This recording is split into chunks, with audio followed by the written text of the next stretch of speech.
Ooh, Zeus, what are you gonna do? Is this your moment? The sun comes through on the bear stance, and down you go. First blood, 3.5 minutes in. Vertical jungling. Is it gonna be worth it? Well, we got a nice little trade down on the bottom side. Doesn't amount to too much. Becca doesn't have to flash. What?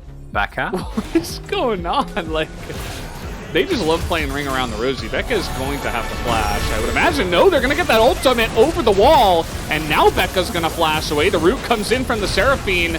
As Pyosik just frontlining here, he's also going to have to flash. Faker won't have as much pressure as he might otherwise have in that lane. I say as Faker is getting the better end of this trade, so maybe spoken a little bit too soon.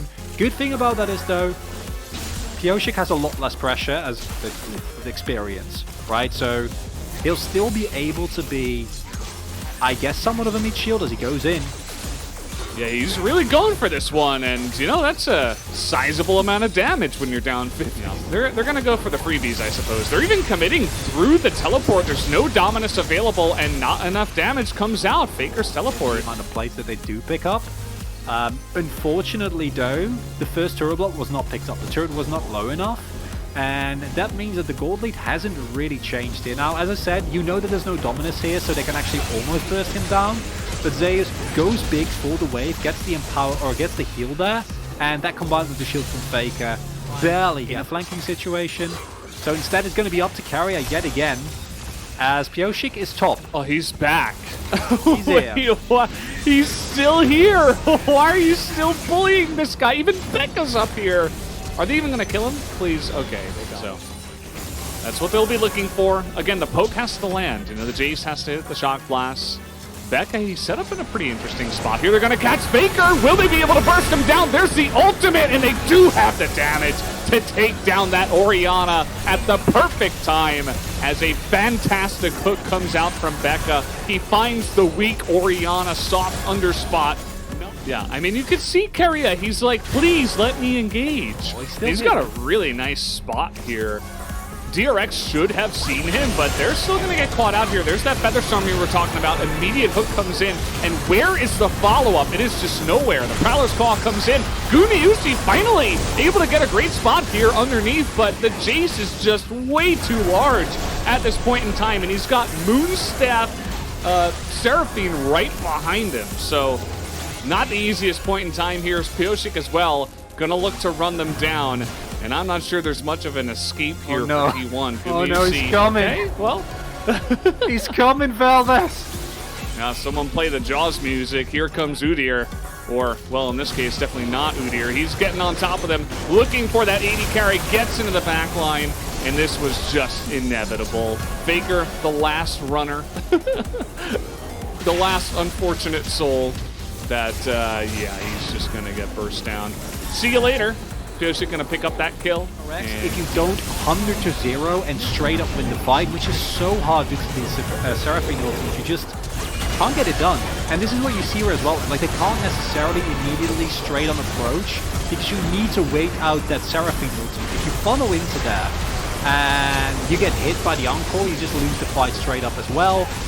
And yeah, now you're in a position where the healing comes through. You already mentioned it, the Moonstaff. It's disgusting. And you know, I was like, I'd like to see some AP.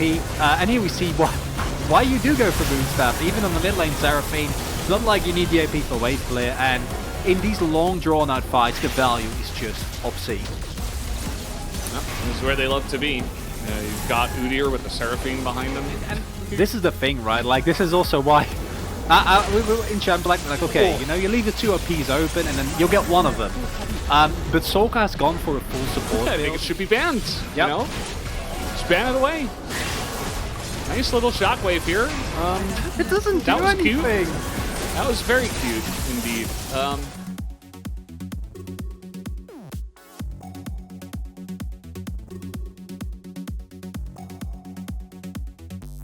There's just no way to get through these health bars. Yeah, they don't really have an option at this point. I mean, Zeus, that jungle's not yours anymore, buddy. I'm sorry to tell you. And he's going to have to pop the Dominus. He will survive, but only until this game ends. Let's just say that. Yes, Faker hits a shockwave, but I don't know if there is a combination of buttons pressed on the side of T1. As we see they don't have flash on Rel. So that's your engage. Okay, Gone. Dominus, he's just trying to stay alive at this point in time. Seraphine's hitting you with those little sparkle things from about 5 miles away. Not much you can do about that. Okay, looks like, okay, we get the pick on Tebeka, but actually it's Zeus who dies at the end of the day. Pyosik going to run down the Kaisa and zoom him away. Gumiusi trying his best, but he does get exhausted. He'll get the Guardian Angel. That's about all that's going to happen. Triple kill here for the Xayah. Could see a Penta. Will they go for it? Looks like the answer is going to be no. DRX, they'll be happy. They just want to take their big win, and boy, it is.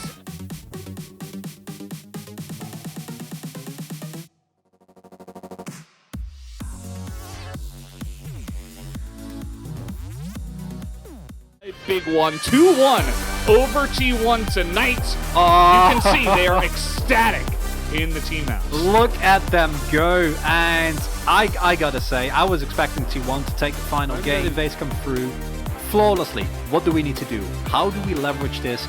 And they do it so well. This was not a game like game 1 or 2, right, where you can like look at some mis-executions left and right. This was just straight up a early game macro victory to an obscene.